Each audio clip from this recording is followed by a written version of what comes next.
Nouveau débrief de cette J4 de Ligue 1. Après la J3, la J2 et la J1, c'est au tour de la J4 de passer un petit peu à la loupe. On va regarder ensemble et parler de tous les matchs de cette J4 de Ligue 1. Beaucoup de choses à dire pour cette journée. Je vais essayer de faire pas trop long, parce que c'est vrai que des vidéos débrief qui durent plus de 20, 25 minutes, 30 minutes, c'est peut-être un petit peu trop long, sachant que j'aimerais pouvoir parler plus en détail de certains matchs, mais ça se prête pas vraiment au format vidéo, ça serait plus un format à faire en live. On va essayer quand même de passer rapidement sur certains matchs, puisque ce week-end je n'ai pas pu voir l'ensemble des matchs, bien sûr. Malheureusement, j'ai dû faire d'autres choses de ma vie, hein, vois-tu. J'avais des obligations, évidemment, mais j'ai pu voir quand même quelques matchs. On va en discuter ensemble parce que, eh bien, il y a des choses très intéressantes qui se sont passées ce week-end. Avant qu'on aille débriefer tout ça et qu'on aille en parler, bien sûr, je compte sur toi pour le petit pouce bleu, le petit commentaire, peu importe de quelle équipe, eh bien, tu es supporter, ça fera toujours plaisir. Pense également à t'abonner si tu apprécies le contenu, ça fait toujours là aussi extrêmement plaisir. Et puis à partager la vidéo si tu as des gens qui ont envie de voir quelqu'un parler football, sachant que ici on tente d'être le plus objectif possible, même si étant supporter moi-même d'un club, l'Olympique Lyonnais, forcément, c'est pas non plus la chose la plus évidente, mais on essaie en tout cas de l'être, en tout cas au maximum que possible. On commence immédiatement, bien sûr, avec ce premier match. Alors, je ne l'ai pas parlé, mais bien sûr, comme d'habitude, on a 3 rubriques, la surprise, la confirmation, le gros coup de cette J4 de Ligue 1. Donc n'hésitez pas dans l'espace commentaire à donner aussi votre surprise de la journée, votre confirmation de la journée et votre gros coup de la journée pour voir un petit peu ce que vous en pensez. On commence avec ce match Marseille-Lorient, vendredi 12 septembre, qui ouvrait cette 4e journée de Ligue 1, avec un match sur le papier extrêmement déséquilibré, puisque Lorient est selon moi une des équipes les plus faibles de Ligue 1 avec Metz. Et d'ailleurs dans mon classement, dans ma projection du classement final, eh bien Lorient et Metz sont derniers et avant-derniers de ce classement. Eh bien ce match me conforte dans mon idée, puisque vraiment Lorient, ça va être très compliqué à m'y-orienter, force à vous, hein. L'aller-retour va être assez violent, sachant que malgré le fait que dès la 9e minute, je crois, de mémoire, parce que j'ai regardé la première mi-temps de ce match, j'ai pas regardé la deuxième, selon moi, on n'avait pas trop d'intérêt, avec l'expulsion et carton rouge côté l'orienté. Voilà, le match était déjà plié, le rouge est peut-être un peu généreux, mais le défenseur l'orienté a été absolument stupide de faire une faute de ce genre dans la surface, hein, un petit peu comme Tyler Morton face à Rennes. Donc, bon, certes, peut-être que le rouge n'était pas mérité, le jaune aurait suffi amplement selon moi. Penalty, rouge, 1-0, ça faisait beaucoup pour un club qui est déjà pas terrible. Donc là, vraiment, c'est compliqué. C'est compliqué pour nos amis l'orienté, avec l'ouverture du score de Greenwood à la 13e minute. Et puis derrière, bah, ça a déroulé. Ça a déroulé côté marseillais, qui a pu enfin afficher une composition qui va probablement être celle qu'on va voir le plus souvent cette saison, même si j'imagine que Weah va sauter et Peshao va prendre la place de titulaire à terme, et Nadir, faut voir s'il restera ici titulaire ou pas. Gouiri, pareil, à vrai dire, je suis pas un giga fan de Gouiri, mais y a-t-il mieux en neuf à l'OM en titulaire? Aubame, il y a Aubame, bien sûr. Donc je pense qu'Aubame sera quand même titu, sauf si physiquement il commence à pêcher. Donc globalement, on avait une compo qui a beaucoup changé par rapport au match contre Lyon. Delange dans les cages, Rouli n'était pas présent ici puisqu'il revenait de la trêve internationale, donc c'est un peu compliqué d'enchaîner les matchs, sachant qu'il y a l'Argentin, donc les trajets sont quand même assez violents. On avait Pavard à Guerd qui faisait la première titularisation. Balerdi a le même problème que pour Rouli, je crois. À moins qu'il était suspendu, je crois pas, hein. Je crois qu'il lui aussi c'est pareil. Alors, on va voir s'il était sur le banc. Non, il était sur le banc, donc non, c'est juste qu'il revenait de trêve internationale aussi, donc c'était un peu compliqué. Et puis bon, on va pas se mentir, il est très mauvais depuis le début de la saison, donc dans tous les cas, ça aurait pas été un scandale qu'il soit sur le banc. Pavard, Aguerd, Medina, Murillo, donc ça semble être la défense qui va être titulaire. Je pense que Balerdi va sauter, à moins qu'il passe à 3 dans l'axe, ou que Pavard décale, je sais pas, mais je pense que c'est la meilleure défense possible côté marseillais. Gomez Kondogbia en 6, Nadir, Weah, Greenwood et Gouiri devant. Ouais, c'est très cohérent. Je te dis, Peshao va sûrement prendre la place de Weah sur le côté. Gouiri va sûrement sauter, Aubame va prendre sa place, ouais, probablement, mais Gouiri va jouer pas mal de matchs, parce qu'Aubame est quand même assez vieux, physiquement il tiendra pas. Donc ça va alterner. Mais ouais, un bon 11 sur le papier, et globalement un match archi maîtrisé, même si je te dis le rouge va peut-être un petit peu petit peu gentillé, mais bon, que Lorient soit à 10 ou à 11, honnêtement, je pense qu'il n'y aurait pas eu match du tout pour le coup. Au niveau des stats, c'est voilà, 15 tirs à 4, 8 tirs cadrés à 1. Voilà, c'était vraiment un massacre. Les Marseillais qui se sont baladés contre Lorient, qui va passer des moments très compliqués cette saison en Ligue 1. On enchaîne avec Nice-Nantes. Victoire de Nice 1-0 contre Nantes. Bon, j'ai pas fait les pronos, mais j'avoue que j'aurais peut-être misé sur un petit nul ici. Pas la victoire de Nantes, mais un petit nul. Boga qui marque à la 56e minute, je n'ai pas du tout vu le match, donc est-ce que c'est mérité ou pas? Je n'en ai pas la moindre idée. Si on regarde les stats, a priori, ça a l'air quand même globalement mérité, même si 14 tirs côté nantais, mais seulement 3 cadrés. Les stats sont quand même en faveur des Niçois, donc ça paraît assez logique sur le papier en tout cas que Nice se soit imposé 1-0 contre Nantes dans ce match. Et ça va faire du bien aux Niçois de prendre ces 3 points aussi. Et surtout pour la confiance. J'ai pas grand chose d'autre à ajouter sur le match parce que ne l'ayant quasiment pas vu du tout à part le résumé, j'ai pas de choses particulières à ajouter ici. Auxerre, Monaco, j'ai vu la deuxième mi-temps. Alors, il va falloir ouvrir le dossier Monaco. Monaco, depuis le début de la saison, c'est très très très très moyen. Il va falloir peut-être ouvrir le dossier Uther, qui je trouve est un peu surcoté, mais ça gagne. Alors, ouais, ça gagne. Un peu miraculeusement, selon moi, hein, contre Auxerre. Ils ne méritent absolument pas de gagner ce match. Vraiment. Ils marquent à la 89e minute et à la 45 plus 2 leurs deux buts. Auxerre mérite selon moi, de au minimum partir avec le nul sur ce match-là. J'ai trouvé Monaco assez... très moyen. Hein. Très très moyen. Hein. 13 tirs à 9. 3 occasions à 1. J'ai trouvé vraiment très déçu par ce début de saison de Monaco, et pourtant ils sont quand même bien placés. Ils sont plus que bien placés même, mais vraiment pour le coup je suis déçu. 3 tirs cadrés à 2, enfin...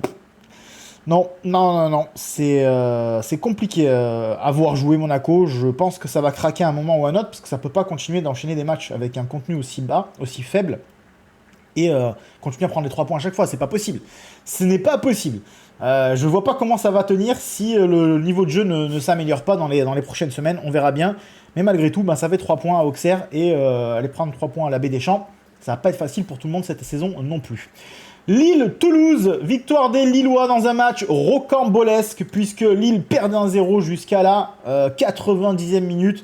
Et ce carton rouge mérité des Toulousains, et derrière 8 minutes d'arrêt de jeu, penalty un partout, 98e, Ethan Mbappé qui met le 2-1. Là aussi, encore un match très, très compliqué, parce que Lille ne mérite absolument pas sa victoire. Lille remporte ce match comme il en a remporté d'autres cette saison sans le mériter réellement. En tout cas, au moins le match nul côté toulousain aurait été logique, parce que j'ai vu le match. En tout cas, j'ai vu quasiment tout le match. Et je trouve que vraiment, c'est pas du tout mérité, et que Toulouse aurait mérité largement, au minimum, le match nul dans ce match. Mais je sais pas, Lille aussi, il faudra ouvrir le débat Lille. Des fois, il y a des matchs de Lille cette saison, même la saison passée. Je me demande comment ils gagnent leur match. Des fois, ils se passent pendant 80 minutes, ils sont nazes. Et puis d'un coup, il se passe 10 minutes où, je sais pas, tout tourne en leur faveur. Tout. Il y a un fait de jeu de leur côté. Bon, il y avait rouge, hein, mais il y a un fait de jeu qui tourne en leur faveur. Les contres d'un coup deviennent arrivent côté lillois.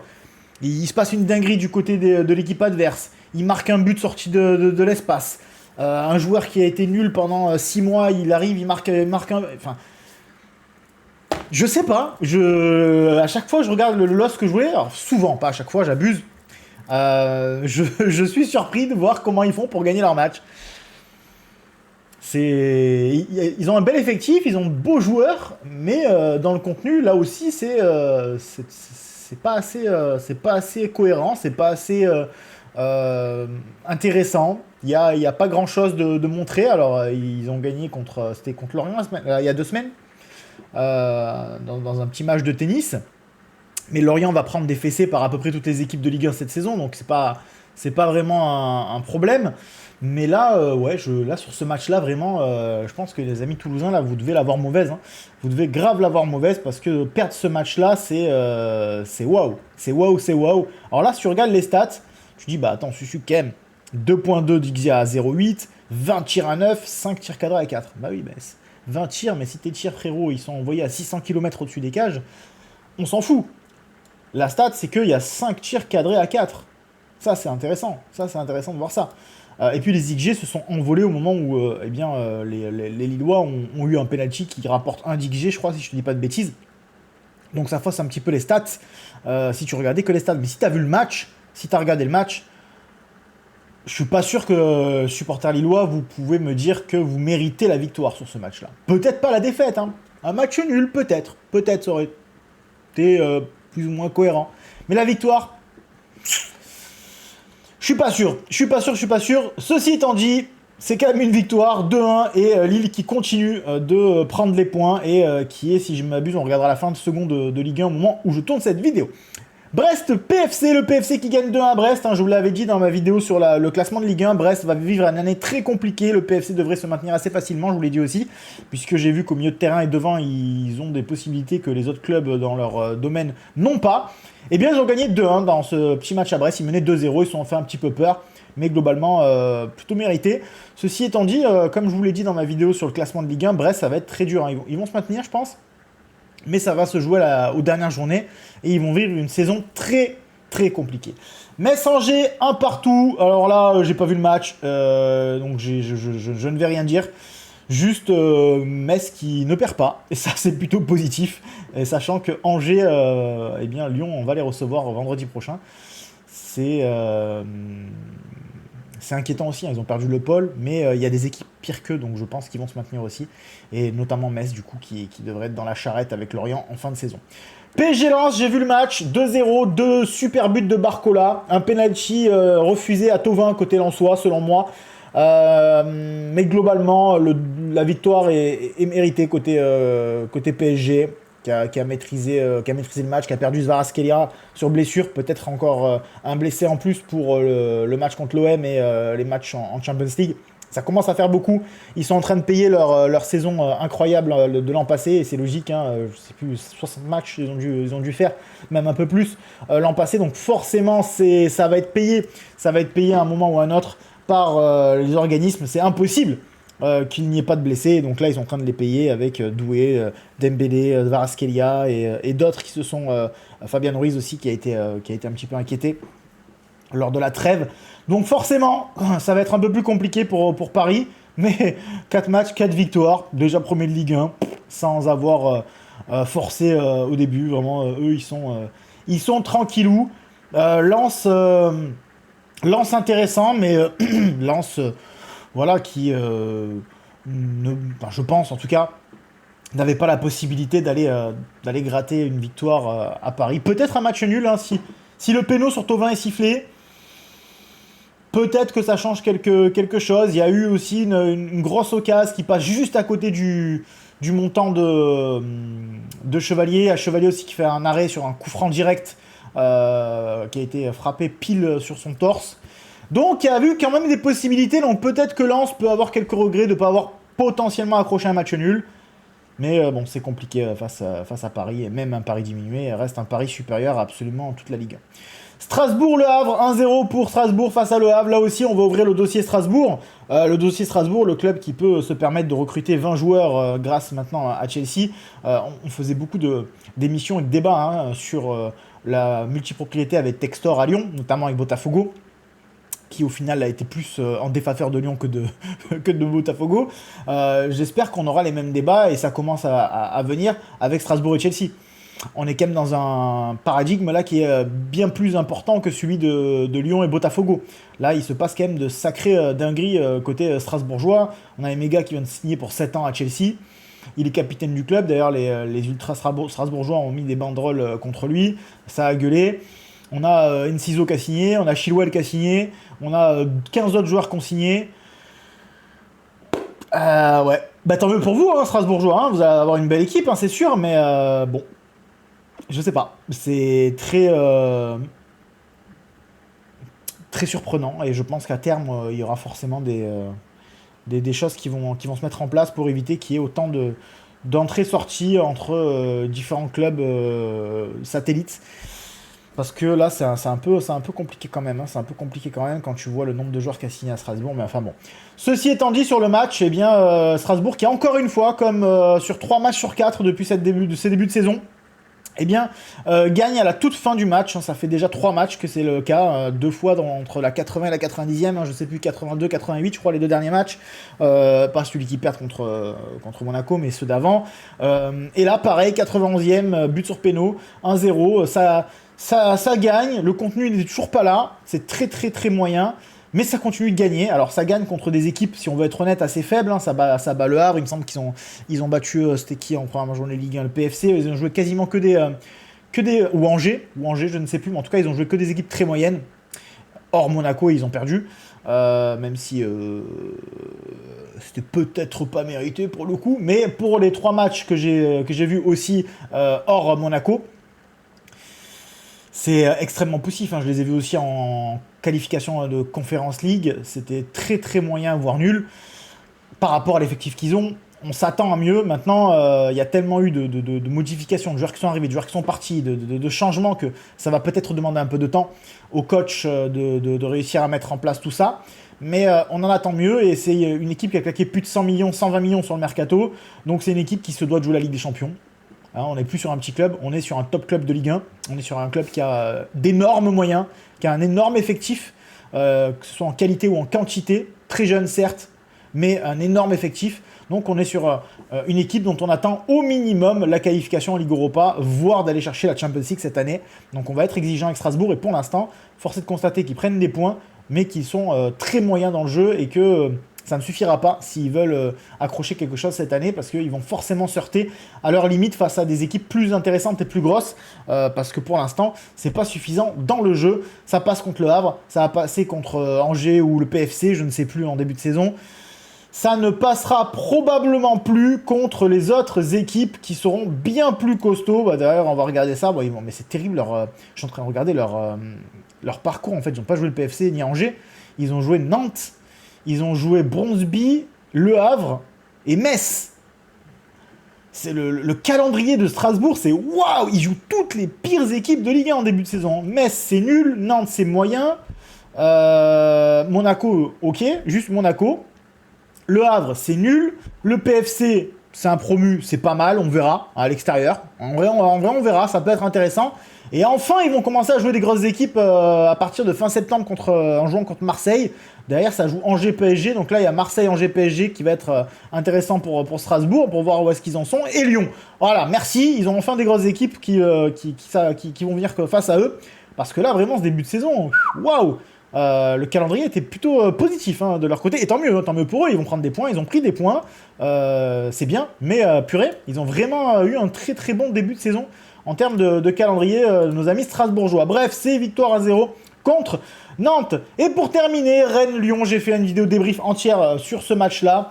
Victoire 3-1 de Rennes face à Lyon dans un match, dans un match qui a été gâché par l'arbitrage. Avec le recul, hein, j'ai essayé de minimiser le problème d'arbitrage durant ma vidéo débrief pour éviter de passer pour un mauvais perdant, mais force est de constater qu'avec un petit peu de recul et même une analyse un peu plus à froid, eh bien finalement l'arbitrage a totalement été le principal problème de cette défaite de Lyon face à Rennes.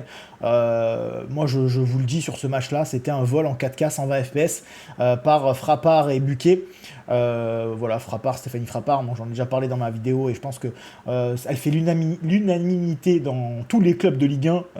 Tout le monde la trouve nulle, et tout le monde sait qu'elle est là uniquement pour le quota. C'est triste. Je suis persuadé qu'on pourrait trouver de meilleurs arbitres femmes qui feraient un bien meilleur travail que Stéphanie Frappard, qui malheureusement n'est là uniquement que pour le quota, et tout le monde le sait, et qui est cataclysmique, qu'elle soit à la VAR ou qu'elle soit sur le terrain. C'est la pire arbitre de l'histoire de l'humanité, et je le redis, Stéphanie Frappard, je n'ai rien contre la personne, je ne parle que de l'arbitre, et l'arbitre est extrêmement nul. Rudy Buquet, qui avait été rétrogradé en Ligue 2 l'an dernier, eh bien on comprend pourquoi, il est cataclysmique aussi, le frérot Rudy Buquet, et les erreurs d'arbitrage ont coûté le match à Lyon. qui s'est fait voler contre Rennes. Il faut employer les termes. Ce n'est pas la faute des Rennais. Ça arrivera peut-être du côté de Lyon cette saison. C'est pas de leur faute, hein, bien sûr. Donc, c'est des points à prendre pour les supporters rennais. Tant mieux pour vous, les gars. Profitez. Mais comme j'ai pu le dire, l'attentat sur Mera qui doit prendre carton rouge et Rennes qui doit jouer 70 minutes à 10 contre 11 alors qu'il perdait déjà 1-0. Le but de Rennes, le 1 partout, 7 minutes d'utilisation de la VAR sans qu'on puisse voir les images alors qu'on voit clairement qu'il y a un hors-jeu. En tout cas, qui semble avoir un hors-jeu. Donc moi j'aurais aimé qu'on voit les images qui ont été montrées dans le camion et qu'on nous explique réellement et qu'on enlève les doutes. Voilà, c'est compliqué. C'est très très compliqué. L'arbitrage a été clairement en défaveur de Lyon et ce match a été perdu. Ouais, c'est pas, on peut pas dire bravo à Rennes. Hein, sur ce match, ils n'ont pas été bons. Je les ai pas trouvés bons. Ils ont joué avec leurs armes. Leurs armes, c'était quoi contre Lyon? C'était de l'intensité, de faire dégoupiller les Lyonnais, d'essayer de leur faire perdre leur sang-froid. Ce qui a fonctionné avec le carton rouge immérité de Morton, puisque jamais de la vie ça mérite un rouge. Ici, ça mérite jaune. À 90 mètres des buts, avec un croc en jambe. 9 fois sur 10, ça fait jaune. Là, ça a fait rouge. Ça n'enlève pas le fait que Morton a été absolument stupide de faire ça. Mais Rennes a tenté tout le match d'essayer d'énerver les Lyonnais. Ça a été leur jeu. Et malheureusement, je trouve ça très dommageable, puisque ils ont l'effectif pour proposer mieux. Ils ont les joueurs pour proposer mieux. Ils ont de très bons joueurs. Ils ont un bon effectif. Ils ont, encore une fois, utilisé pas mal d'argent durant ce mercato, comme durant les derniers mercatos. Ils ont l'homme d'affaires français le plus riche au monde, ou l'un des plus riches au monde à la tête du club depuis des années. On s'attend à mieux côté Rennais, et je pense que les supporters rennais, c'est exactement la même chose. Hein. Je pense qu'ils en ont marre de chaque saison se retrouver à plusieurs places de ce qu'ils devraient viser, c'est-à-dire la Ligue des Champions chaque année. Sans le moindre doute. Bref, je vais pas en reparler 10 ans de ce match-là. J'en ai fait une vidéo de 20 minutes. Si vous voulez aller la voir, n'hésitez pas à y aller. Mais malheureusement, c'était un vol en 4K 120 FPS sur Ligue 1+. On passe du coup désormais à la toute fin de cette vidéo avec la surprise, la confirmation et le gros coup. La surprise, il y en a quand même eu pas mal des surprises de mon côté. En fait, sur le papier, non. En vrai, non. Sur le papier, non. Tous les favoris ont gagné. Maintenant, moi, vu que j'ai pas fait les pronos cette semaine, je sais pas vraiment ce que j'aurais pronostiqué sur tous les matchs-là comme ça. Mais en vrai, en surprise, c'est pas si simple, hein. C'est pas si simple. Est-ce que le PFC qui va gagner à Brest, c'est une surprise? Pour moi, non. C'est pas une surprise. Pour moi, non, c'est pas une surprise. Je sais pas. J'avoue que là, la surprise, c'est pas évident, en fait. Je vois pas vraiment de surprise ici. Hein. Si, Rennes qui gagne 3-1, même si je voyais que Lyon... Moi, je vous aurais mis un match nul si j'avais fait le prono de base. Mais sur le match, c'est une surprise. Le truc, c'est que ce match Rennes-Lyon, ça peut être aussi le gros coup pour Rennes, tu vois. Mais tant pis, on va le mettre en surprise, parce que, au vu de la physionomie du match, c'est une grosse surprise. Rennes ne doit jamais gagner ce match. Donc, surprise Rennes-Lyon. Vous me direz ce que vous en pensez dans les coms. Ici, c'est la surprise. Qu'est-ce qu'on a encore comme rubrique? La confirmation. Eh bien, la confirmation... j'ai envie de te dire, il y a Lille qu'on peut mettre dans la confirmation. Il y a Monaco, après la victoire contre Strasbourg. Même Nice qui a gagné la semaine dernière aussi. Il y a le PSG, mais je les ai déjà mis dans la confirmation, je crois, la semaine dernière. Si je dis pas de bêtises. Le PFC qui confirme qu'ils vont probablement se maintenir cette saison en Ligue 1. Est-ce qu'on mettrait pas le PFC pour le coup? Ils ont battu Metz la semaine dernière, donc là ils confirment de nouveau. Donc allez, la confirmation ici. Le PFC, la confirmation que selon moi ils vont se maintenir assez facilement en Ligue 1. À voir par la suite, mais je pense qu'on va avoir un PFC qui va être pas mal, ça va jouer là 10e place, une bêtise comme ça je pense cette saison. Et le gros coup de cette J4, ça aurait pu être Rennes, mais on l'a déjà mis en surprise. Donc on va mettre, je sais pas, on va mettre Lille, hein. Lille par rapport à la physionomie du match, là encore, le match de Lille qui bascule en 10 minutes, ils gagnent le match, ça leur permet de passer second de Ligue 1, si on regarde le classement, ici de Ligue 1, je vais enlever les trucs là, pouf, voilà, comme ça c'est mieux. et je vais fermer le petit logiciel qui me permet d'écrire sur l'écran. On va regarder le classement, et si tu vois le classement, eh bien Lille est second. Donc on va carrément les mettre dans le gros coup de Ligue 1. Ils sont en deuxième avec 10 points. Monaco et Lyon et Strasbourg sont à 9 points à égalité, se partagent donc à 3, 4 et 5e place. Et Rennes aussi qui revient à 7 points, à 2 points de Lyon, là où on aurait pu les mettre bien plus loin. Malheureusement, Marseille qui est 7e avec cette victoire aussi. Faudra voir parce qu'il joue contre le PSG la semaine prochaine, donc ça va être très intéressant. On a un Lille-Lens aussi qui va être ou un Lens-Lille pardon, qui va être à pas piquer des hannetons la semaine prochaine. On a un Marseille-PSG aussi à pas piquer des hannetons. On a un petit Lyon-Angers qui sur le papier est pas terrible, mais qui va nous donner pas mal d'informations sur la capacité de Lyon de rebondir. Donc ça va être pas mal, ça va être intéressant la semaine prochaine. On aura l'occasion d'en parler dans la vidéo prono. Sur ce les amis, je vous abandonne. Encore une fois, la vidéo fait 25 minutes, alors je voulais en faire 15, c'est terrible. Je suis incapable de me retenir. Et il y a plein de choses que j'ai pas dit. Le pouce bleu, l'abonnement, le petit commentaire, n'hésitez pas à partager tout ça. Et puis on se retrouve très bientôt pour la suite de nos vidéos, bien évidemment, pour parler de Champions League, pour parler prono J5 et débrief le week-end prochain. Allez, bis, kiss, love, peace. Ciao les amis.